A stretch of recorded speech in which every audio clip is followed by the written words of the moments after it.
अस्सलाम वालेकुम, आप देख रहे हैं सवाल से आगे। मैं हूं लीना शिकरी। 8 फरवरी को होने वाले इंतखाबात जैसे जैसे करीब आ रहे हैं वैसे वैसे मुख्तलिफ सियासी जमातों की इंतखाबी मुहिम में तेजी आ रही है। पीपल्स पार्टी हो, नून लीग हो, JUIFA हो या दीगर सियासी जमातें, मरकजी कायदीन जलसों और रैलियों से खिताब कर रहे हैं और अपने मुखालफिन को ललकार रहे हैं। मगर इस सारी इंतखाबी गहमा गहमी में पाकिस्तान तहरीक इंसाफ इसी तरह माइनस दिखाई दे रही है जैसे वो लेवल प्लेइंग फील्ड से आउट है। अगरचे बानी चेयरमैन PTI ने 28 जनवरी से अपनी जमात को इंतखाबी मुहिम लॉन्च करने का ग्रीन सिग्नल दे रखा है, मगर बड़े शहरों में जलसों और रैलियों से PTI अब भी दूर नजर आ रही है। पाकिस्तान तहरीक इंसाफ के उम्मीदवारों का पुलिस के छापों और गिरफ्तारियों का इल्जाम तो अपनी जगह, मगर अब उसकी जद में पाकिस्तान तहरीक इंसाफ को सपोर्ट करने वाली शख्सियात भी शामिल हो गई हैं। इसकी ताजा तरीन मिसाल आज मुल्तान के हल्के NA 149 में PTI उम्मीदवार आमिर डोगर साहब के हक में दस्तबरदार होने वाले सीनियर सियासतदान जावेद हाशमी साहब की है, जिनकी मुल्तान में रिहाइश गाह पर पाकिस्तान तहरीक इंसाफ के वर्कर्स कन्वेंशन से कबल पुलिस की जानिब से 2 छापे मारे गए हैं। जावेद हाशमी साहब के मुताबिक पुलिस छापों के दौरान उनके भतीजे और PTI उम्मीदवार जाहिद बहार हाशमी को अपने मुलाजमीन के साथ गिरफ्तार कर लिया गया। दूसरी जानिब नैप केस की जेल में समाअत के दौरान बानी चेयरमैन PTI ने सहाफियों से गुफ्तगू के दौरान कहा कि पाकिस्तान तहरीक इंसाफ की जानिब से 28 जनवरी को अपनी इंतखाबी मुहिम शुरू करने के ऐलान के साथ ही उसके उम्मीदवारों को पुलिस की जानिब से गिरफ्तार किए जाने का सिलसिला शुरू हो चुका है। साबिक वजीर आजम ने यह भी इल्जाम लगाया कि इदारों को सियासी इंजीनियरिंग के लिए इस्तेमाल किया जा रहा है और जहां से हल तलाश करने की कोशिश की जा रही है वहां से मसले के सिवा कुछ नहीं निकलने वाला। इसके साथ साथ बानी चेयरमैन PTI ने इंतखाबात से कबल और बाद में पीपल्स पार्टी के साथ बिलावल भुट्टो जरदारी की जानिब से PTI वोटर्स को अपनी तरफ रागिब करने की कोशिशों के तनाजुर में PTI के पीपल्स पार्टी के साथ किसी भी किस्म के अलायंस या इत्तेहाद को मुकम्मल तौर पर रद्द कर दिया है। इसी माहौल में अगला इलेक्शन किस तरह का होने जा रहा है और इसके बाद क्या नतीजा बरामद होगा, इसकी मंजरकशी साबिक वजीर आजम और नून लीग के नाराज सीनियर रहनुमा शाहिद खकान अब्बासी साहब ने आज कुछ इन अल्फाज में तकरीर कि ऐसे इलेक्शन का जो मुल्क को इंतशार और खराबी के अलावा कुछ नहीं देगा, कम से कम इस बुराई के अंदर मैंने हिस्सा नहीं डाला। अब इलेक्शन के माहौल में कोई दबाव का असर पैदा करेंगे, ये डाले भेजेंगे, बंदे भेजेंगे, पर्चे कराएंगे, तो नुकसान इसका होगा, नुकसान अवाम को होगा और मुल्क का होगा। इंतखाबी माहौल में लेवल प्लेइंग फील्ड मैसर न आने और इलेक्शन नताइज पर तहफ़्फ़ुज़ात के तनाजुर में PTI सदर चौधरी परवेज इलाही साहब की एहलिया और गुजरात से NA 64 पर PTI की उम्मीदवार कैसरा इलाही साहिबा भी अपने खानदान पर PTI छोड़ने के दबाव का जिक्र कर रही हैं। दिलचस्प बात यह है कि उनके बकौल यह दबाव बैरूनी नहीं था, बल्कि उनके भाई चौधरी शुजात हुसैन की तरफ से उन पर और चौधरी परवेज इलाही पर डाला गया था। इंतखाबात से कबल लेवल प्लेइंग फील्ड के मैसर आने की हो रही है, तो इस हवाले से वोटर्स की तरजीहात और इंतखाबात पर काम करने वाली तंजीम पतन ने एक ताजा तरीन सर्वे जारी किया है, जिसके मुताबिक 55% वोटर्स ने सियासी जमातों को लेवल प्लेइंग फील्ड मैसर न आने का जिम्मेदार इलेक्शन कमीशन और निगरान हुकूमत को ठहराया, जबकि 16% का ख्याल है कि इसकी जिम्मेदार स्टैब्लिशमेंट है। 20% वोटर्स ने इस सर्वे में लेवल प्लेइंग फील्ड के मैसर न आने का जिम्मेदार इलेक्शन कमीशन, निगरान हुकूमत, स्टैब्लिशमेंट और अदालतों को मुश्तरका तौर पर ठहराया है। इस सर्वे में यह दिलचस्प आदादोशुमार भी शेयर किए गए हैं कि पीपल्स पार्टी से ताल्लुक रखने वाले 67% और नून लीग से ताल्लुक रखने वाले 58% राय दहिंदगान का यह मानना है कि पाकिस्तान तहरीक इंसाफ को लेवल प्लेइंग फील्ड नहीं दी गई। पतन सर्वे के मुताबिक 8 फरवरी के इंतखाबात में सिंध से पाकिस्तान पीपल्स पार्टी मकबूल तरीन जमात के तौर पर उभरेगी, जबकि पाकिस्तान तहरीक इंसाफ को कौमी सतह और पंजाब समेत KP में वाज़ेह बरतरी मिलने का इम्कान है। सर्वे के मुताबिक जो गरीब तबकात में नवाज लीग की मकबूलियत में वाज़ेह कमी हुई है और पहले से अब आगे सिनेरियो देखा जाएगा कि सर्वे का रिजल्ट इलेक्शंस के जो नतीजा है उसमें किस हद तक रिफ्लेक्ट करते हैं। आज के प्रोग्राम का हमारा फोकस ये रहेगा कि सीनियर सियासतदान जावेद हाशमी साहब के घर पर पुलिस के छापे इंतखाबी माहौल के बारे में क्या बता रहे हैं, क्या लेवल प्लेइंग फील्ड से बजाहिर आउट नजर आने वाली पाकिस्तान तहरीक इंसाफ अवामी मकबूलियत की बुनियाद पर इलेक्शन में कामयाबी हासिल कर सकती है। शाहिद खकान अब्बासी की इंतखाबात के मुमकिना नताइज पर मायूसी और पेशगोई ने अगले मंजरनामे पर कितना बड़ा सवालिया निशान लगा दिया है। पाकिस्तान तहरीक इंसाफ ना छोड़ने की कीमत चौधरी परवेज इलाही का खानदान किस शक्ल में चुका रहा है और गुजरात से चौधरी खानदान की पहली खातून उम्मीदवार बनने वाली कैसरा इलाही काफ लीग की सियासत को इंतखाबात में चैलेंज करने जा रही हैं। और नाज़रीन, गुजरात से चौधरी खानदान से पहली बार इंतखाबात में पार्टिसिपेट और हिस्सा लेने वाली खातून NA 64 से इंतखाबी उम्मीदवार पाकिस्तान तहरीक इंसाफ के सदर परवेज इलाही साहब की एहलिया कैसरा इलाही साहिबा इस वक्त हमें ज्वाइन कर चुकी हैं। कैसरा साहिबा, अस्सलाम वालेकुम। जी वालेकुम सलाम। बहुत शुक्रिया मैम, हमारे लिए आपने वक्त निकाला। कैसा साहिबा, सबसे पहले तो ये अवाम जरूर जानना चाहेंगे कि क्या वजह बनी आखिर कि ज़हूर इलाही साहब की बेटी उनको खुद इलेक्शन लड़ना पड़ रहा है, और गुजरात से जो चौधरी खानदान है उनकी इलेक्शन लड़ने वाली आप पहली खातून उम्मीदवार, आपको मैदान में आना पड़ा। जी इसकी वजह तो सबके सामने है कि मैं वो अपने शोहर की गैर मौजूदगी की वजह से ये कर रही हूँ, क्योंकि आप सब जानते हैं कि वो इस वक्त पाबंदे सियासत है और रियाला जेल में है। तो ये दरअसल उनका इलेक्शन है जो मैं सिर्फ उनकी एक तरह से हेल्प करने के तौर पे मैं इस वक्त सामने आई हूँ। उन्हें यकीन करें, मैं कोई सियासी खातून नहीं हूँ, एक घरेलू खातून हूँ, और वो अपने बच्चों और पोते पोतियों के साथ जिंदगी गुजार रही हूँ, और उनके साथ मैं अपना टाइम स्पेंड करना चाहती हूँ। ये सिर्फ उतने टाइम तक है जब तक वो परवेज सीन पे नहीं है। वो जब बाहर आएंगे इंशाल्लाह ताला, अल्लाह उनको जल्दी कर लाएगा, फिर आए और वो अपनी सियासत संभालेंगे। जो कतन कोई शौक नहीं है, और ना ही मुझे कुछ सियासत की समझ है, इसलिए ये अब सारा ये एक मजबूरी के तहत हो रहा है। जी इतना बड़ा चैलेंज आप अब किस तरह से ये टेकअप करेंगी? एक तरफ पाकिस्तान तहरीक इंसाफ को बड़ी कदगने ऑब्स्टिकल्स, चैलेंजेस का सामना है, इंतखाबी मुहिम तक चलाने की इजाजत नहीं है। आप अब गुजरात में अपनी इंतखाबी मुहिम कैसे चलाएंगी? हम चला रहे हैं, जितना भी कर सकते हैं वो कर रहे हैं।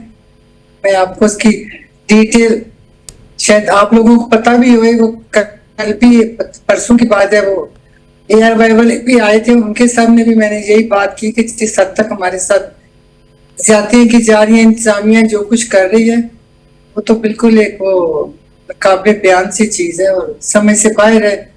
कभी आज तक ये देखा नहीं जब से होश संभाली है। और अब देखें, मैं अब एक बूढ़ी खातून हूँ, और इतने लंबे अरसे में जवानी में मैं अपने बाप के लिए निकली थी। वो 77 की बात है, उन्होंने इलेक्शन लड़ा था, खुद वो थे कराची जेल में, और यहाँ लाहौर से उन्होंने जुल्फकार अली भुट्टो के उनके मुकाबले में कंटेस्ट किया था।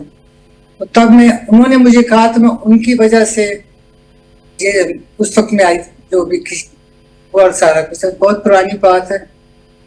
तब तो मेरा ये बड़ा बेटा भी 1 साल का था तब। तो आप उसके बाद अब जी उसके बाद अब वही कहना चाहिए स्टोरी है, वही सिलसिला है। तब अपने बाप के लिए के बाप के लिए राइट। तो हम कैसा साहिबा आने वाले दिनों में आपको जलसों में तकारीर भी करता हुआ सुनेंगे? जलसों की हमें को करने देगा तब की बात है, इजाजत मिलेगी इंतजामिया से या जहाँ से भी आप समझती हैं, तो उसके बाद ही है। अभी तो बिल्कुल कुछ भी वो हमारे पास में नहीं है। कैसा साहिबा, गुजरात के लोगों का क्या रिस्पांस रहा? आपकी जो कागजात की नामजदगी पर लोगों का रद्द-ए-अमल क्या था? आपकी बात अब कर रही हैं कि वो जब एक्सेप्ट नहीं हुए थे तब की? अभी की अब तो आप कॉन्टेस्ट कर रही है, अब आप इलेक्शन लड़ेंगी। जब से ये एक्सेप्ट हुए हैं, और उस वक्त से एकदम से इतना जज्बा लोगों में, किसी ने अब इस बात की परवाह नहीं की कि हमें पकड़ लेंगे या हमारे साथ क्या होएगा, बराबर लोगों को पकड़ते जा रहे हैं। लेकिन इसके बावजूद गुजरात के अवाम बिल्कुल डर हो गए हैं। और वो हमें कहते हैं कि जब आपका इलेक्शन नहीं है, बीबी या कोई माँ कहता है, कोई बहन कहता है कि जब हमारा इलेक्शन है। तो अब ये मत कहा करें कि ये परवेज साहब का इलेक्शन है या मोनिस का इलेक्शन है, कि अब हमारा इलेक्शन है और हम अब आपको लड़ के जीत के दिखाएंगे। ये लोगों का ये रिस्पॉन्स है। वो यही कहते हैं हमें कोई फर्क नहीं पड़ता, पकड़ते हैं लोगों को, कुछ दिन वो रहते हैं उनकी कैद में या जिधर भी उठा के ले जाते हैं, फिर जब वो घर आ जाते हैं फिर वो वापस हमारे पास पहुंच जाते हैं। कुछ इस तरह का माहौल इस वक्त बना हुआ है सारा गुजरात में। जहां पर कैसा साहिबा आप अपने शोहर को सपोर्ट कर रही हैं, गुजरात NH 64 पर आपका मुकाबला आपके अपने भतीजे सालिक हुसैन से है, और ये कितना बड़ा चैलेंज होगा? क्योंकि एक तरफ आपके दूसरे भतीजे शाफे हुसैन साहब ये कह चुके हैं कि इलेक्शन लड़ना हमारे खानदान की खवातीन की रिवायत नहीं है। वो रवायत के तो मैंने आपको बता दिया ना। एक बाप ने जब बेटी को कहा था तुम मेरे लिए निकलो, तो उसके बाद उनको तो ये बात सही नहीं है ये कहना जी। और रिकॉर्ड में हर चीज आप खुद चेक कर सकते हैं। 77, 76 उस टाइम का जमाना आप चेक कर लें। उस वक्त जो मुस्लिम लीग में थे मेरे वालिद पीर बगाड़ा सदर होते थे, और इस तरह से सारा हिस्ट्री में हर चीज मौजूद है। उस वक्त के लोग भी काफी दुनिया से चले गए हैं, लेकिन फिर भी उसमें सत्य समझा जा सकता है, उसमें ऐसी कोई बात नहीं। वो एक क्या कहूँ, बड़ी फनी सी बात वो करते हैं, तो उसका मैं क्या जवाब दे सकती हूँ। राइट बट लेकिन कैसर साहिबा अभी का जो फर्क ये है कि अब ये मुकाबला चौधरी खानदान के अंदर है। ये किस तरह से ये आगे अब लोगों के सामने जो है अब ये नजर आएगा, ये मुकाबला किस हद तक सख्त होगा आपके ख्याल में? मैं तो नहीं चाहती थी ये सारी चीजें हुई। हमारी वो क्या कहते हैं बदकिस्मती है, ये सब कुछ हो रहा है। और आइंदा का तो मैं कुछ नहीं कह सकती कि आइंदा किस तरह से आगे चीजें चलेंगे, लेकिन इंतहाई एक होती है अफसोसनाक सी ये सारा मामला हुआ है। तो मुमकिन ही नहीं था, वो अब मुमकिन हो गया। तो अब उसमें मेरी तो दुआ है अल्लाह ताला उनको भी कोई राय रास्ते लाए। वो मेरे भाई के बेटे हैं वो, और जहाँ भी अल्लाह उनकी भी सलाह करे और अल्लाह हमारी भी सलाह करे। जहाँ हम गलत हैं अल्लाह ताला हमें भी हिदायत दे, उनको भी हिदायत दे। सो कैसर साहिबा आपके ख्याल में हर इंसान को होती है, हर इंसान को होती है। सो आपके ख्याल में कुछ जी आपके ख्याल में वोटर्स को कितनी एक गैर यकीनी की सूरत हाल उनके लिए होगी, कंफ्यूजन का वो किस हद तक शिकार होंगे, क्योंकि अब तक तो वो चौधरी खानदान को वोट देते हुए आए हैं। नहीं, अब इतने अरसे से तो लोग, अब मीडिया इतना हो गया वो इस तरीके का कि अब हर बंदे पे हर चीज खुल जाती है। कोई वो पहले वक्त और थे, अब सबको पता है हर चीज का। फिर जब से ये पीटीआई को ज्वाइन किया है मेरे शोहर ने और मेरे बच्चों ने, तो वो उसके बाद तो अब इस चीज का कोई कंफ्यूजन नहीं है किसी को, सब समझते हैं। और हर किसी को आजादी है अपनी राय देने में, अपना वोट देने में, और होनी भी चाहिए और है भी। अब लेट्स सी इलेक्शन डे पे किस तरह होता है वो उसका तो।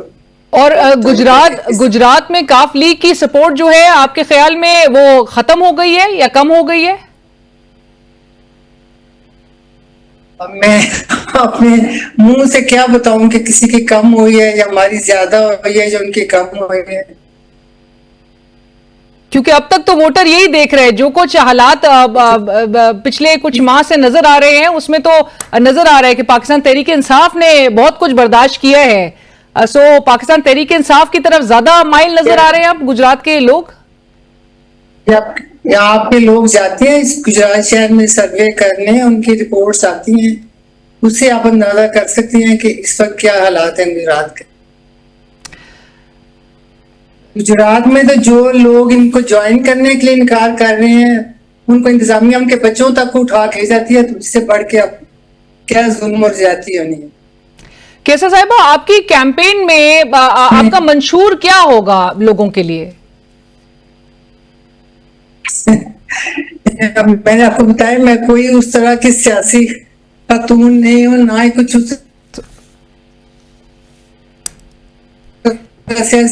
बताएंगे, आके अपनी सियासत संभालेंगे और उसके मुताबिक वो आगे सिलसिले चले जाएंगे। बिल्कुल सही है। बट कैसर साहिबा से पूछे ना जो जी पार्टियों के लीडर्स हैं या लोग या वो है, मैं तो उस तरह की हूँ नहीं। कैसर साहिबा आपकी इजाजत से मुझे एक ब्रेक शामिल करनी है। नाज़रीन कहीं मत जाइएगा, ब्रेक के बाद गुफ्तगू इस सिलसिले को आगे बढ़ाते हैं। नाज़रीन ब्रेक के बाद एक बार फिर खुशामदीद। हमारे साथ प्रोग्राम में शामिल हैं कैसरा इलाही साहिबा, आप एहलिया हैं पाकिस्तान तहरीक इंसाफ के सदर परवेज इलाही साहब की, और गुफ्तगू इस सिलसिले को आगे बढ़ाते हैं। कैसर साहिबा सबसे पहले तो ये बता दीजिएगा कि चौधरी शुजात साहब ने पहली बार परवेज इलाही साहब को ये कब कहा था बाहर आने के हवाले से और पार्टी छोड़ने के हवाले से पाकिस्तान तहरीक इंसाफ को, और दूसरा ये कि उन्होंने आपके जरिए भी पैगाम भिजवाया था परवेज इलाही साहब को? नहीं, उन्होंने वहां कैंप जेल में लाहौर में खुद उनसे बात की थी फोन पे, उनकी वहां बात कराई गई थी, उनको बिठा के वहां उनसे बात कराई गई थी। फिर उन्होंने यहाँ फोन पे मेरे से घर पे फिर बात कराई। उस पर भी जो बात हुई, वो लम्हा और वो रात बहुत तकलीफ थी मेरे लिए। अब तो एक तरह से आदत हो गई। अब इस दफा जो सारा हुआ है वो एक तरह से जो एक्सपेक्टेड है, और सारा कुछ जब भी बात मेरा भाई करता है मुझे वो सारी चीज हो समझ आ जाती है कि क्या है, और मैं उसको टॉलरेट करती हूँ। फर्स्ट टाइम मेरे लिए बहुत मुश्किल था कैंप जेल लाहौर से जो सारा सिलसिला हुआ था। वो मुझे कहा जाता था अभी फौरी बात करो उससे, मोनी से भी, उसका नंबर मिलाओ, उसको लाइन पे लाओ, उससे बात कराओ। मैं वो उस वक्त ये हालात थे कि मैं इग्नोर कर रही थी, मैं कोशिश कर रही थी कि मेरी ना बात हुई। फिर जब बात हुई, फिर जो मोनी से मुझे बताया वो भी मैंने इनको कन्वे कर दिया कि वो क्या कह रहे हैं और मैं क्या चाह रहे। मैंने कहा अगर वो आपकी बात मान रहे हैं परवेज, तो शुजात को मैंने यही कहा था, मुझे याद आ गई, मेमोरी मेरी काफी वीक हो गई है। मैंने कहा था कि वो आपकी बात मान रहे हैं तो आप उनसे करा लें, इस वक्त जो कराना है उनको बना लें, उनसे मना, लेकिन मोनिस नहीं करेगा। मैंने कहा ना मैं चाहती हूँ ना वो चाहते। उधर से ज्यादा इसरार हो रहा था कि नहीं मोनिस से भी कराए। ये उस वक्त जो कैंप जेल में अब जो भी टाइम था, गर्मियों के दिन थे, शुरू में 1 महीना तो गुजरा था, जब उनको बार बार इंसिस्ट कर रहे, देखो तुम्हारे पाँव पे भी स्वेलिंग हुई है और यहाँ का जो माहौल है, और अपनी एज देखो और सेहत देखो, और अपने बेटे को कहो कि वो भी छोड़ दे। और बस वो फिर जो बात उनसे वो करते थे फोन पे, फिर मेरे से कराते थे उनकी बात, फिर कहते थे अभी मोनी इसको करो शायद। फिर मोनी से भी बात मैंने की अलग से। मैंने कहा आपसे आप इंतजार करें 10 मिनट 5 मिनट, मुझे एक टाइम मौका तो टाइम तो दे कि मैं उससे बात कर सकूं। फिर उससे बात होने के बाद मैंने कहा ना वो मोनिस मान रहा है ना मैं मान रहा, जो आपने करना है आपके पास है, कहती उससे करा लेंगे। ये उस वक्त मैंने अपने भाई को यही जवाब दिया। अब तो उस तरह से मुझे वो नहीं होता बिल्कुल। तब तो पता नहीं मेरे पे क्या गुजरी थी। आपका परवेज इलाही साहब का और आपके बेटे का ये मुत्तफिका फैसला था कि प्रेस कॉन्फ्रेंस नहीं करनी किसी कीमत में, डटे रहना है। जी बिल्कुल। और आपके चूंकि एक पेज पे थे जी, उस वक्त तो शुक्र है तीनों ही हम एक तरफ से, एक साइड पे तीनों, क्या मेरा चौथा बेटा भी, 2 ही मेरी बेटी है, मोनिस और राशिद, दोनों बेटे उसी पे थे। एक चारों हम शुक्र है अल्हम्दुलिल्लाह, हम चारों इकट्ठे थे सारे मामले में। कैसा साहिबा, जहां पर एक तरफ आपके मुखालफीन कहते हैं कि बूढ़ा बाप जेल में है और जवान बेटा मुल्क से बाहर है, तो मोने साहब के बाहर उनको रहने के लिए आपने कहा हुआ है? अब इस तरह की बातें करते हैं कि बंदे को अफसोस भी होता है, हंसी भी आती है।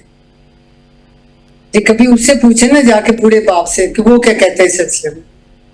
बात तो ये है ना कि बाप से पूछे, माँ से पूछे, मोनिस की माँ से पूछे, उसके बाप से पूछे। वो रहना चाहता है कि बाहर, ये तो मैं आपको कह रही हूँ कि बार बार कहा जा रहा है कि बाहर आ जाओ, बाहर आ जाओ। बेटा तो अपने लिए बात कर रहा था, बाप के लिए नहीं बात कर रहा था, अपने लिए कह रहा था। मैं भी अपने बेटे के लिए बात कर रही थी कि वो नहीं इस तरह से आएगा, नहीं आना चाहिए उसको। वो एक बिल्कुल फर्क चैप्टर है, ये बिल्कुल फर्क बात है। और कैसा साहिबा, ये पूरी कौम देख रही है, पूरी दुनिया देख रही है आपके परवेज इलाही साहब इस उम्र में जिस तरह से जेल की सोबतें बर्दाश्त कर रहे हैं। उन्होंने जेल में किस किस्म का सलूक उनके साथ हो रहा है, क्या उस हवाले से आपको बताया है? जेल में तशद्दुद भी हुआ? नहीं, नॉट एट ऑल, नहीं, बिल्कुल ऐसी कोई चीज नहीं। कभी भी गलत बेगैनी से नहीं काम लोगी, कभी भी नहीं ऐसा हुआ। अल्हम्दुलिल्लाह, अल्लाह की मेहरबानी है खास। ये उधर अटक जेल में उनके साथ बहुत ज्यादती होती रही है। इधर भी वो जो है कैंप जेल लाहौर वाली में उस तरह की तो नहीं थी। अटक जेल वाला बहुत ही वो मामला उस तरह का था, लेकिन इधर भी कैंप जेल में बिल्कुल सहूलतें बिल्कुल वो नहीं थी मुयस्सर। लेकिन शुक्र है अल्लाह ताला का, जब अल्लाह ने कर्म करना होता है। मैं दुआ गो जज साहब के लिए जिन्होंने इतनी हिम्मत की और एक जो एक कैदी का राइट था वो उसको दिलाया गया। सो आप मुतमईन हैं बिल्कुल, और आपसे जी। यकीनन आपके शोहर को बड़ा हौसला भी मिल रहा है। ये भी जानना चाहेंगे आपसे, आपके चौधरी शुजात साहब का आपके चूंकि घर पे छापे पड़े, दरवाजे तोड़े गए, जो सुलूक था वो सब एक दफा तमाम कौम ने देखा, जी। तो उनका उस पे कुछ आपसे उन्होंने बात की, कुछ कहा?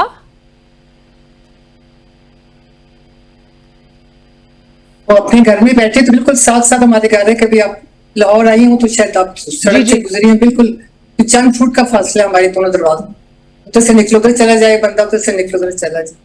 वो ये क्या होता है जिस पुलिस का जो बड़ा होता है, क्या उसको कहते हैं, जैसे गेट तोड़ा इन्होंने, ना मेरे जेल से निकल रहा है। वो जो आर्मर्ड उनकी जो व्हीकल थी, जिससे तोड़ा वो सारी मीडिया ने, सारी दुनिया ने देखा। बिल्कुल। मेरा भाई भी अंदर खामोश था और मेरे भाई के बच्चे भी खामोशी से अंदर नजारा कर रहे थे, और साथ वाले दरवाजे में से जो कुछ हो रहा था फिर मुसलसल होता गया कि एक दफा 2-3 दफा बाद में भी आए हैं। एक दफा आए हैं कि हम परवेज साहब को लेके आ रहे हैं कि उनके घर से कुछ हमें रिकवरी करनी है, और इतने बजे रात के हम आएंगे। हम सारी रात में बैठी रही, मेरी बहू दोनों बच्चियां बैठी रही, हम इंतजार करते रहे कि चलिए अभी वो आएंगे तो हमारी मुलाकात तो हो जाएगी। उसके बाद ये पता चला कि सुबह सुना परवेज ने खुद सुबह को पता चला, उस वक्त वो इधर थे, ये जो एंटी टेररिस्ट कोड का वो उनकी जो होती है इधर क्या जगह है, एंटी करप्शन का जो भी कोई रिहाइश की जगह बनी हुई, तो वो कहते हैं मुझे सुबह जब मैं लाने लगे थे मुझे इधर कोर्ट में, तब इन्होंने मुझे बताया, तब मुझे पता चला कि मुझे किस काम के लिए लेके जा रहे हैं। सारी रात हम इंतजार करते, ना कोई आया, ना किसी ने आकर रिकवरी की, कुछ ना कुछ, और सुबह खबर ये निकली थी रात से उनके घर गए हैं और ये रकमें रिकवर करके लाए। इससे आप अंदाजा करें कि किस हद तक क्या बंदा के, ये फिरौनियत नहीं है तो और क्या है। राइट। और आखिर में सिर्फ इतना बता दीजिएगा, ये जो ज़हूर पैलेस है, इस हवाले से चूंकि चौधरी साहब के जो साहबजादे हैं वो तो ये बात कह रहे हैं कि आप लोग की साइड से पार्टीशन भी लगा तो आप लोग की तरफ से लगा, और जो स्टे उनको लेना पड़ा तो उन्होंने कहा कोर्ट में भी इसीलिए गए हैं क्योंकि आपके वर्कर्स की तरफ से उनके वर्कर्स को हरासा किया जा रहा है। वो एग्रीमेंट मेरे पास मौजूद है कि बहुत अच्छी बात आपने की है। इन्होंने भी कहा, मेरे भाई ने भी कहा कि सिर्फ रहने के लिए घर इस्तेमाल करेंगे क्योंकि ये रिहायशी घर है, मेरे बाप ने बनाया, मेरी माँ की मोहब्बतें इस घर से थी, तो जो भी सियासी है वो हम भी बाहर करेंगे, आप भी बाहर करें। घर में कोई मर्द नहीं, हम 2-3 बहनें सिर्फ एक साइड पे कमरों में बैठी। अब हमने उसमें लगा के ना, वो क्या होती है ये पार्टीशन, ये सिंपल सी जो क्या इसको कहते हैं, जो भी टाइप वो करके तो किया ताकि हमारे लिए कोई मुसीबत और ना बने। हमने अपने तहफ़्फ़ुज़ के लिए वो अपना उतना पोर्शन अलग किया है बाहर से। उस घर के 2 गेट हैं, ठीक है, ये एक गेट हमने अपने लिए उस साइड से खोल लिए। बहुत शुक्रिया कैसरा इलाही साहिबा हमें वक्त देने के लिए और हमसे बात करने के लिए। नाज़रीन, आप गुफ्तगू सुन रहे थे पाकिस्तान तहरीक इंसाफ के सदर परवेज इलाही साहब की एहलिया कैसरा इलाही साहिबा इस वक्त हमसे बात कर रही थी, जिन्होंने कहा कि पाकिस्तान तहरीक इंसाफ से अलहदगी इख्तियार करने के लिए प्रेस कॉन्फ्रेंस का अगरचे दबाव जरूर था, लेकिन प्रेस कॉन्फ्रेंस ना करने का फैसला मुत्तफिका था परवेज इलाही साहब, कैसरा इलाही साहिबा और उनके साहबजादे मुनिस इलाही साहब, ये तमाम अलाइंड थे इस बात पर कि प्रेस कॉन्फ्रेंस नहीं करनी है, पाकिस्तान तहरीक इंसाफ से अलहदगी नहीं इख्तियार करनी है। दूसरी इंपॉर्टेंट बात उन्होंने ये की कि ये अगरचे वो समझती है कि ये एक बदकिस्मती है कि उनको ये कॉन्टेस्ट जो है इलेक्शंस में अपने भतीजे के खिलाफ जाना पड़ रहा है, लेकिन साथ साथ ये भी एक हकीकत है कि खानदान जो चौधरी खानदान है वो तकसीम होकर रह गया है। इसके अलावा उन्होंने ये भी कहा कि वो अपने शौहर को इस वक्त उस हद तक सपोर्ट और उस वक्त तक सपोर्ट कर रही हैं जब तक वो वापस नहीं आ जाते बाहर जेल से और फिर वो आके अपनी सियासत संभालें, चूंकि वो कहती हैं कि वो एक घरेलू खातून है और उनका चूंकि सियासत से कोई लेना देना नहीं है। लेकिन 77 में उन्होंने अपने वालिद साहब की भी जो कैंपेन है वो लीड की थी, सो अब जाके वो अपने शौहर के साथ भी उसी तरह से डट के मुकाबला करने को नजर आ रही हैं और तैयार नजर आ रही हैं। और साथ साथ आखिर में उन्होंने ये बात कही कि गुजरात के अवाम जो है वो बखूबी ये बात जानते हैं, अच्छी तरह उन्हें अंदाजा है कि गुजरात में पाकिस्तान तहरीक इंसाफ कहां खड़ी है और काफ लीग कहां खड़ी है। नाज़रीन, प्रोग्राम के इस हिस्से में हम मौजूदा इंतखाबी सूरत हाल और इंतखाबात के बाद बनने वाले मंजरनामे पर बात करेंगे। एक जानिब पाकिस्तान तहरीक इंसाफ को मुल्तान में सपोर्ट करने वाले जावेद हाशमी साहब के घर पर पुलिस की तरफ से छापे मारे गए और उनके भतीजे को गिरफ्तार किया गया, और दूसरी जानिब नून लीग से नाराज दिखाई देने वाले सीनियर रहनुमा और साबिक वजीर आजम शाहिद खाकान अब्बासी साहब ने इस खदशे का इजहार कर दिया है कि मौजूदा इलेक्शन बेमकसद बन चुका है, जो मुल्क को इंतशार के सिवा कुछ नहीं देगा। इसके साथ साथ इंतखाबात के हवाले से काम करने वाली तंजीम पतन, उनका ताजा तरीन सर्वे सामने आया है जिसमें चंद बहुत दिलचस्प रुझानात की निशानदेही की गई है। इस पर हम गुफ्तगू करेंगे। हमें ज्वाइन कर रहे हैं सीनियर सहाफी तज्जियाकार आमिर इलियास राना साहब, और हमारे साथ प्रोग्राम में शरीक होंगे सरवर बारी साहब, सरबरा पतन जिनकी जो ऑर्गेनाइजेशन है जिनकी जानिब से इस सर्वे का भी मैंने हवाला दिया है। आप दोनों का बहुत शुक्रिया। आमिर इलियास राना साहब, गुफ्तगू का आगाज आपसे। सर, ये जो मैंने हवाला दिया साबिक वजीर आजम शाहिद खाकान अब्बासी साहब की आज की स्टेटमेंट का, अब्बासी साहब ने इंतखाबात के हवाले से ये जो खदशात का वो इजहार आप कर रहे हैं, वो आप उसको किस तरह से रीड कर रहे हैं आमिर साहब? क्या ये खदशात जो है वो इनके सिर्फ महज एक राय के तौर पर देखी जा सकती है, या वाकई इस किस्म के सिनारियों की तरफ, इंतशार की तरफ मुल्क बढ़ता हुआ दिखाई दे रहा है इवन आफ्टर इलेक्शंस? देखें, बीइंग ए सीनियर सियासतदान आप ये कह सकते हैं कि उन्होंने खदशात का इज़हार किया, और कोई ऐसी ये बात नहीं है कि जी पहले ये काम नहीं होता था। पहले वो खुद इलेक्शन लड़ते थे, शायद उनको इसलिए ये चीजें नजर नहीं आती थी। इस दफा वो चूंकि अपनी पार्टी से उनकी तवक्को थी कि शायद उनको ही 16 महीने के लिए वजीर आजम बनाया जाएगा, तो वो नाराज थे। हालांकि वो हर ईसीसी की मीटिंग में बिठाए जाते थे, पीएम हाउस में। पेट्रोलियम तकरीबन उनके जेर असर थी, लेकिन वो मिफ्ता साहब के जाने पे भी नाराज हुए थे, और उनको बार बार ये नजर आ रहा है कि बस शायद ये पहला इलेक्शन हो रहा है पाकिस्तान में 1947 से लेकर अब तक, पिछले सारे शफाफ तरीन थे। ये वही इलेक्शन होगा जिस तरह पहले सारे इलेक्शन हुए थे, जिसमें वो इलेक्ट भी हुए, जिसमें वो हारे भी, जीते भी। मतलब क्या फर्क पड़ रहा है? यहाँ पे हमेशा से एक ही जैसा काम होता है। आप उसको कभी होता है कि आपने एक नई सियासी जमात बनानी थी, आपने रोक ली, आपने नई सियासी जमात इलेक्शन के बाद बनानी है, उनका ये राइट है, उसको कोई नहीं रोक सकता कि वो अपनी पार्टी में रहें, चले जाएं। वो कहते थे कि अगर मेरी वो कहते थे किसी वर्कर को अगर टिकट मिल गया तो मैं हमायत भी कर सकता हूं। तो वर्कर शायद उनकी मर्जी का वो चाह रहे थे, या जिस इशफाक सरवर मरहूम के साथ वो हमेशा इलेक्शन लड़ते थे, अब उनकी फैमिली से कोई बंदा इलेक्शन लड़ रहा है तो वो उनकी मर्जी का नहीं है।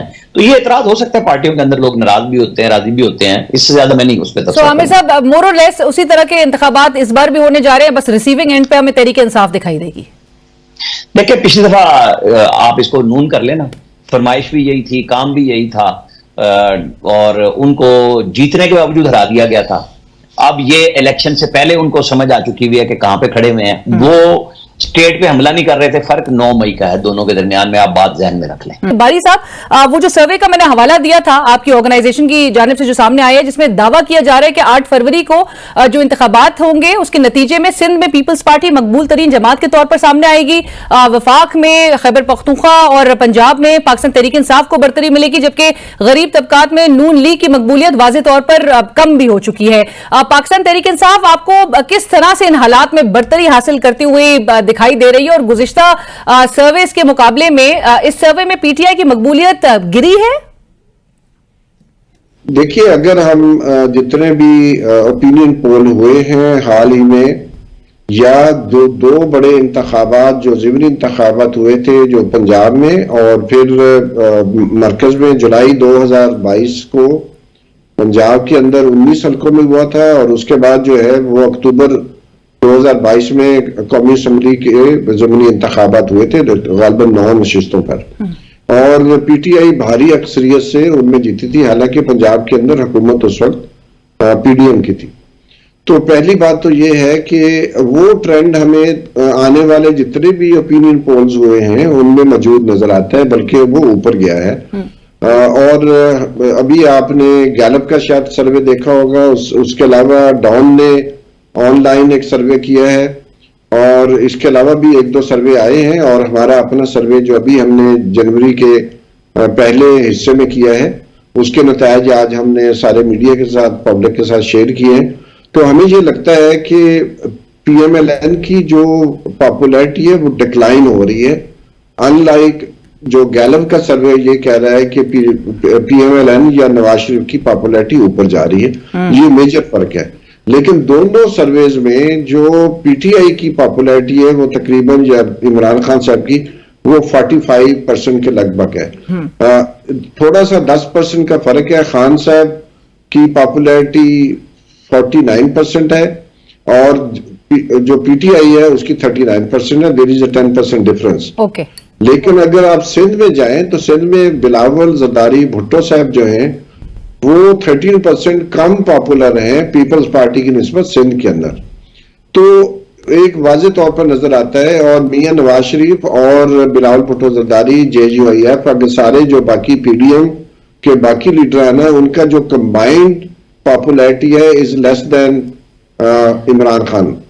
सिमिलरली जब आप पार्टियों की देखते हैं कि किसको वोट डालेंगे तो वहां पर भी हमें वाज़ेह तौर पर नजर आता है। लेकिन वाज़ेह रहे ये पाकिस्तान की तारीख में गालिबन पहला सर्वे है जो मजदूर तबकात के साथ किया गया है और उनकी जो अंजुमनें हैं उनके ऑफिस बेरर्स के साथ किया गया है और पाकिस्तान के 41 जिला में ये सर्वे हुआ है। ठीक है। तो उसके ये जो है फाइंडिंग्स हैं वो आपके साथ शेयर किए और बहुत बड़ी तादाद गालिबन 80% से ज्यादा लोगों ने ये कहा है कि वो 8 फरवरी को जो होने वाले इंतखाबात हैं उसमें वोट डालेंगे, जो कि बहुत बड़ी परसेंटेज है जो पाकिस्तान की तारीख में पहले कभी नहीं हुई।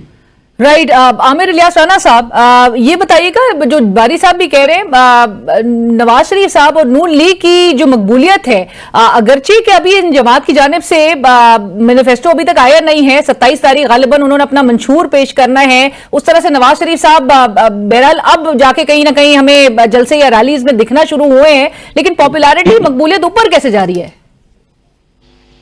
बारी साहब के साथ बड़े एहतराम के साथ जाहिर है उन्होंने एक सर्वे किया है, उसके ऊपर कोई क्वेश्चन नहीं, लेकिन एक आईपोर का भी सर्वे आया है और वो पंजाब के ऊपर है जिसमें 45 और 35% है जी। और पीटीआई का वही वोट रखा है उसके अंदर जो उनका पहले से मौजूद था। और ये जो स्विंग वोट होता है उसकी वाहिद वजह 10% बढ़ने की वो है कि पीटीआई ग्राउंड पे अपने नाम से इलेक्शन नहीं लड़ने जा रही। एक सर्वे एक पार्टी के लिए होगा, एक सर्वे दूसरी पार्टी के लिए होगा, क्योंकि जितने आप सर्वे उठाएंगे वो डिफरेंट उसके ऊपर क्वेश्चंस भी होते हैं, डिफरेंट उसमें लोगों से पूछा जाता है और ये काम हमेशा से होता है, कोई पहली दफा नहीं हो रहा, अब भी होगा और आगे आने वाले दिनों में, क्योंकि नून तो निकली अब है और रेगुलर वो जलसे कर रहे हैं, वहां उनको कोई जलसे में नाकामी का नहीं सामना करना पड़ रहा कि जहां जलसे हो रहे हैं बड़े बड़े जलसे हो रहे हैं और वही मैसेजिंग होती है।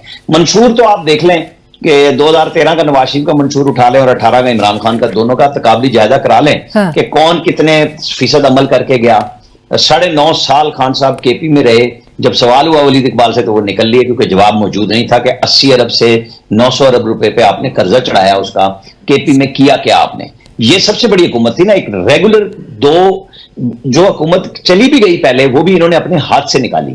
ये नहीं था कि महमूद खान को किसी ने अदम एतमाद से निकाल दिया था, परवेज खट्टक के 5 साल और इनके तो डिलीवरेंस जो है वो बड़ा वाज़ेह फर्क है। हाँ, ये जो महंगाई हुई 16 महीने की उसकी मुस्लिम लीग ने उनको मार पड़ी है, इसमें कोई शक नहीं है, लेकिन यही वो वोटर है जिसको नवाज शरीफ के आने के बाद फर्क पड़ा कि जिसको होप उसके साथ है। जो नून लीग का वोटर बददिल हुआ, बदजन हुआ कि भाई हम मारे गए, आम आदमी भी मारा गया उसमें, उसके लिए रे ऑफ होप वही बनाया है जिसका नाम नवाज शरीफ है। और अभी भी आमिर साहब आप जिस तरह से बता रहे हैं एसपीआई जो सेंसिटिव प्राइस इंडेक्स है 45% पे है, तो चैलेंजेस अभी भी कम नहीं होते। आप इलेक्शंस के बाद एक आईएमएफ के साथ प्रोग्राम की तरफ भी जाना है, सो मुश्किलात वो जो इसाकडार साहब जिस तरह से कह रहे हैं कि बेल्ट टाइटनिंग की तरफ, कमर कस लेने की तरफ जो है अब वो तैयार हो जाना चाहिए। बारी साहब, आपके सर्वे में पाकिस्तान तहरीक इंसाफ को जो लेवल प्लेइंग फील्ड ना मिलने के हवाले से 16% की राय थी कि और उन्होंने एस्टैब्लिशमेंट को इसका जिम्मेदार करार दिया है, जबकि 55% जो है वो इलेक्शन कमीशन और निगरान हुकूमत को जिम्मेदार समझ रहे हैं। क्या ये नताइज ये बता रहे हैं कि निगरान हुकूमत एस्टैब्लिशमेंट अदलिया मुश्तरका तौर पर लेवल प्लेइंग फील्ड ना देने के जिम्मेदार हैं? देखिए, पहली बात तो ये है कि बज़ाहिर जो एक्शन हो रहे हैं वो तो केयर टेकर गवर्नमेंट ले रही है ना। ये तो नहीं नजर आ रहा है कि लोगों को जो गरीब मजदूर है, अनपढ़ है, उसको ये तो नजर नहीं आ रहा कि उसके पीछे कौन है। उनको तो ये नजर आ रहा है कि पुलिस वाले जाते हैं, उनको पकड़ लेते हैं। उनको ये नजर आ रहा है कि डीआरओ के दफ्तर में जो पीटीआई का कैंडिडेट कागजात नामजदगी जमा करवाने आ रहा है या उसके तायद कुनिंदा है या उसको जो जिसने उसको तजवीज किया है तो लोगों को तो केयर टेकर गवर्नमेंट बैठी है और ईसीपी की फेलियर नजर आ रही है, इसलिए वो ज्यादा नाम उसका ले रहे हैं। क्योंकि फौज के सिपाही या जवान तो नजर नहीं आ रहे कि वो जाके बैलेट बॉक्स उठा रहे हैं या कागजात नामजदगी उनके पकड़ के फाड़ रहे हैं, वो तो काम सारे ये लोग कर रहे हैं। तो इसलिए ये दूसरी बात ये है, एक बात बहुत जरूरी है जो समझनी, पीटीआई में वाहिद लीडर इमरान खान है। ये जो पॉपुलैरिटी हमें नजर आ रही है उसकी वजह यह है कि पीपल्स पार्टी के अंदर आसिफ अली जरदारी साहब लीडर हैं या बिलावल भुट्टो जरदारी लीडर है, इसलिए एक स्प्लिट लॉयल्टी है लोगों की पार्टी के साथ। इसी तरह अगर पीएमएलएन में देखें तो नवाज शरीफ भी है, शहबाज शरीफ भी है, मरियम नवाज भी है। तो बहुत सारी जो लीडर की फ्रेगमेंटेशन है उसकी वजह से उनकी पॉपुलैरिटी भी नीचे आती है, क्योंकि लोगों को ये नहीं समझ आती है कि लीडर है कौन, असल में लीडर है कौन, उनकी पॉलिसी है क्या, या एक तरफ बिलावल साहब पीटीआई को अपील करने के लिए स्टेटमेंट दे रहे हैं। जी जी, तो बुनियादी बात यह है। दूसरी बात यह है कि लोग, अगर हमारा सर्वे ये बता रहा है कि लोगों की एक बहुत भारी अक्सरियत समझती है कि पाकिस्तान में इलेक्टोरल रिफॉर्म्स होनी चाहिए। राना साहब, आखिरी सवाल आपसे, जावेद हाशमी साहब के घर जिस तरह से छापे आज मारे गए, क्या इसको अब रियासत की तरफ से पाकिस्तान तहरीक इंसाफ और इसकी हिमायत करने वालों के लिए एक वाज़ेह पैगाम समझा जाए? आप ये देखें कि जो बारी साहब फरमा रहे हैं ना कि सवाल हो सकता था कि इमरान खान के मुकाबले में सिर्फ नवाज शरीफ को पूछा जाए। जब आपने तकसीम करना हो तो 4 लीडरों के नाम ले लें, आप वहां 2 के ले लें और यहाँ पे 1 पे ले लें। यहाँ शामिल मुद्दे भी पूछते, यहाँ पे जो बड़े एक मिनट जी, मुझे अपनी बात कर, मतलब इशू ये है कि जब आपने तकसीम करना है, मैंने आपको अलीना बात कही कि ये सवाल करने पे है, सर्वे के पुट करने के अंदाज पे है। अब आप देखें कि कागजात नामजदगी सबसे ज्यादा पीटीआई के मंजूर हो गए, जितने भी उठाए थे सब कोर्ट ने कर दिए। कल सुप्रीम कोर्ट में सारे अर्जेंट केस की हेयरिंग लग गई है। परवेज लाई का भी लग गया, सनम जावेद का भी लग गया, शौकत बसरा का भी लग गया। इनको किस रियासती इदारे ने रास्ता रोका? सारों के कागजात सबसे ज्यादा पीटीआई के जमा हुए, सबसे ज्यादा अप्रूव भी उनके हो गए, इतराजात लगे और दूर भी हो गए। अदलिया ने कौन सा काम ऐसा कर दिया कि इनके रोक दिए? अब मुनीब अख्तर साहब कल सुन रहे हैं पॉलिटिकल बेंच, मतलब उसको कह लें कि पॉलिटिकल केस, वो पहली दफा उनको काजी फायजीसा के बाद बेंच की सरबराही मिली और पॉलिटिकल केस भी मिला है, वो फैसला करेंगे इनका। दूसरी तरफ मंसूर अली शाह साहब के पास परवेज इलाही के केस हैं, उनके और इनके कल फैसले आ जाएंगे। आप मुझे बताएं कि कौन सी वो लेवल प्लेइंग फील्ड वहां पे मौजूद है जो अदलिया नहीं दे रही। इलेक्शन कमीशन ने फैसले सुने किए, उसको अपहेल्ड कर दिया, उसके फैसले को सुप्रीम कोर्ट ने। आज तफसीली फैसला भी आ गया कि क्यों ये पीटीआई ने खुद क्वेश्चन डलवाया था इलेक्शन एक्ट 2017 में कि जनाब ये जो इसको है मॉनिटरिंग करनी है वो इलेक्शन कमीशन कर सकता है इंटर पार्टी इलेक्शन को। अब बाद में आप अवेला करें और बात है, आपने खुद चीजें डलवाई। आपको इंतखाबी जो इस्लाहात है, बिल्कुल बारी साहब से मुत्तफिक हूं, कोई कितनी सैकड़ों मीटिंगें हुई और जब नवाज शरीफ का दौर था और आखिरी दिन शिबली फराज सेनेटर ने परवेज रशीद से कहा लो जी हमें बाइकाट का हुक्म आ गया, आज हम साइन नहीं करेंगे।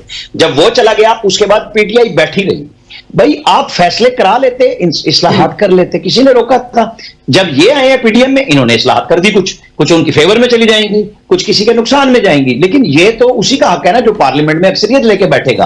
तो हमें और आपको उसको देखना होगा कि आपको क्या सुप्रीम कोर्ट सुन रही है, क्या हाई कोर्ट्स ने आपको स्पेशल बेंच छुट्टी वाले दिन बैठा के लाहौर हाई कोर्ट ने नहीं रिलीफ दिया पीटीआई के सारे लोगों को, बल्कि कल उमर अयूब ने प्रेस रिलीज जारी की कि जनाब जो लोग हमारे खड़े रहेंगे हम उनको पार्टी से निकाल देंगे। पहले सबको जोर लगा के इन्होंने कागजात जमा कराए, क्या ये नहीं हुआ यहाँ? और इसी के साथ ही ओथ ऑफ एलिजेंस भी, उसके भी मामला जो है वो सामने नजर आ रहे हैं कि जहां पर आपको हलफ जो है वो लेना पड़ रहा है अपनी वफादारी साबित करने के लिए। इसके बावजूद लोग निकल जाएंगे, इसके बावजूद आप कह रहे हैं कि लोग निकल जाएंगे? बिल्कुल। और ये भी एक बहुत ही एक खौफनाक तस्वीर आगे के पोस्ट इलेक्शंस के सिनेरियो के हवाले से जाहिर कर रही है। जाहिर है कि कमोडिटी ट्रेडिंग जो है वो एलिमेंट हमें फिर बहुत ही जोरों शोर में नजर आएगा कि जहां पर बोलियां लगेंगी, जहां पे पैसे चलेंगे। But thank you so much, बहुत शुक्रिया। सिर्फ मजदूर तबकात के साथ नहीं सर्वे में ला सकते, राइट, बहुत शुक्रिया। तो मुल्क को आप ऐसे नहीं कर सकते। बहुत शुक्रिया बारी साहब, थैंक यू। आमिर इलियास राना साहब, बहुत शुक्रिया हमें ज्वाइन करने के लिए। नाज़रीन, आपने गुफ्तगू सुनी इलेक्शंस के बाद का सिनेरियो। अगरचे ये हकीकत है कि पाकिस्तान तहरीक इंसाफ फील्ड से इस वक्त आउट हो चुकी है, मुकाबला उन्हीं सियासी जमातों के दरमियान नजर आ रहा है जिनके पास उनका इंतखाबी निशान है। ये सिंबल का ना होना एक सियासी जमात के लिए वो एक बहुत बड़ा सेटबैक है, लेकिन मुश्किलात यहां पर उनकी आसान नहीं होती। पोस्ट इलेक्शंस के सिनेरियो में उनके पास 3 दिन का वक्त होगा जो आजाद उम्मीदवार जीतेंगे, वो किस तरह से और वो किस तरफ जाते हैं, उस हवाले से ऑलरेडी जो सियासी जमातें इस वक्त इंतखाबात के फेज में बहुत आगे आगे नजर आ रही हैं, वो उनको अपीस करने की बहुत हद तक कोशिश कर रही हैं। लेकिन 8 फरवरी के इलेक्शंस के नतीजे में क्या मुल्क में स्टेबिलिटी आ सकेगी, ये एक बहुत बड़ा सवाल है। प्रोग्राम की टीम अलीना शिगरी को इजाजत दीजिए। अल्लाह हाफिज।